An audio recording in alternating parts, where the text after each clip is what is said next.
नमस्कार, the press Hindi आप देख रहे हैं और मैं हूं आपके साथ पूर्वी। बिहार चुनाव के लिए अब बस कुछ दिन बचे हैं। सियासी दांव पेच चल रहे हैं।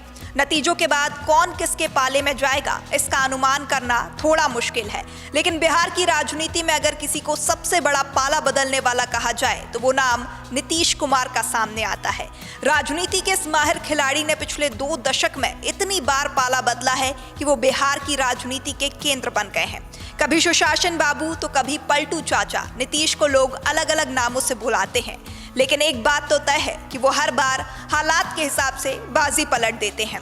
बिहार चुनाव से पहले ये जान लेते हैं कि पिछले 1 दशक की राजनीति में नीतीश कुमार ने कब कब यू टर्न लेकर राजनीति का स्टीयरिंग मोड़कर अपने फैसले से सबको चौंका दिया। बात करें तो बीते 1 दशक में नीतीश कुमार ने 1-2 बार नहीं बल्कि कई बार पाले बदले। चलिए जानते हैं। पहला मोड़ 1996 से बीजेपी संग सफर की शुरुआत। नीतीश कुमार ने 1996 में भारतीय जनता पार्टी के साथ हाथ मिलाया। यह गठबंधन करीब 17 साल चला और इसी ने उन्हें बिहार की सत्ता के शिखर तक पहुंचाया।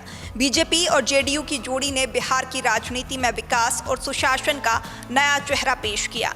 नीतीश को सुशासन बाबू कहा जाने लगा। फिर आता है दूसरा मोड़ 2013 में।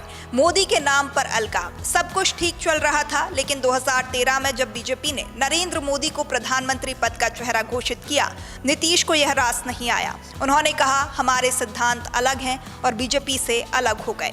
लेकिन यह कदम भारी पड़ा। 2014 के लोकसभा चुनाव में जेडीयू बुरी तरह हार गई। 20 सीटों से घटकर सिर्फ 2 सीटें बची। तब नीतीश ने महसूस किया कि अकेले चलना आसान नहीं है। फिर आया तीसरा मोड़ 2015 में, महागठबंधन का जन्म। राजनीतिक समीकरणों को समझते हुए नीतीश ने तेजस्वी यादव की राजद और कांग्रेस से हाथ मिला लिया।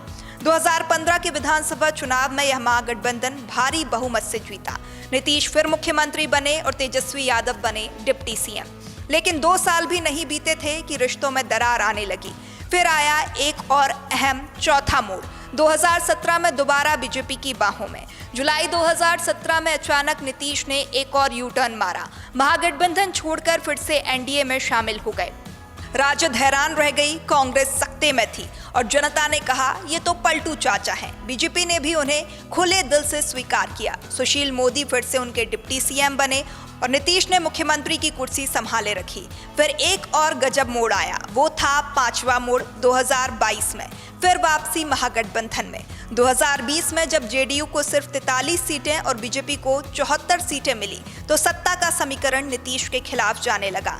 बीजेपी के दबाव से परेशान नीतीश ने अगस्त 2022 में फिर पलटी मारी। बीजेपी छोड़कर आरजेडी और कांग्रेस से मिल गए।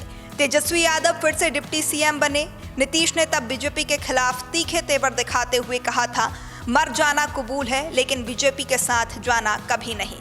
यह बयान उन्होंने 30 जनवरी 2023 को दिया था। लेकिन राजनीति में कभी नहीं का मतलब होता है फिलहाल नहीं। सिर्फ 1 साल बाद जनवरी 2024 में नीतीश ने फिर वही किया जो वो सबसे अच्छा करते हैं, यू टर्न। वो दोबारा बीजेपी के साथ आ गए और एनडीए सरकार में शामिल हो गए। अमित शाह ने 2023 में कहा था नीतीश के लिए बीजेपी के दरवाजे हमेशा के लिए बंद हैं। लेकिन जैसा कि बिहार के दिग्गज नेता सुशील मोदी ने कहा था, राजनीति में कोई दरवाजा हमेशा के लिए बंद नहीं होता। और सच भी यही साबित हुआ। नीतीश कुमार की सबसे बड़ी ताकत है सियासी टाइमिंग। वो जानते हैं कि कब हवा किस दिशा में बह रही है।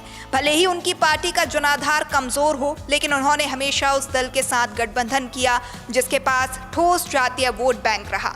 खुद 4% कुर्मी जाति से आने वाले नीतीश ने कभी अपनी सीमाओं को नहीं छिपाया, बल्कि गठबंधनों के जरिए उन्हें ताकत में बदला।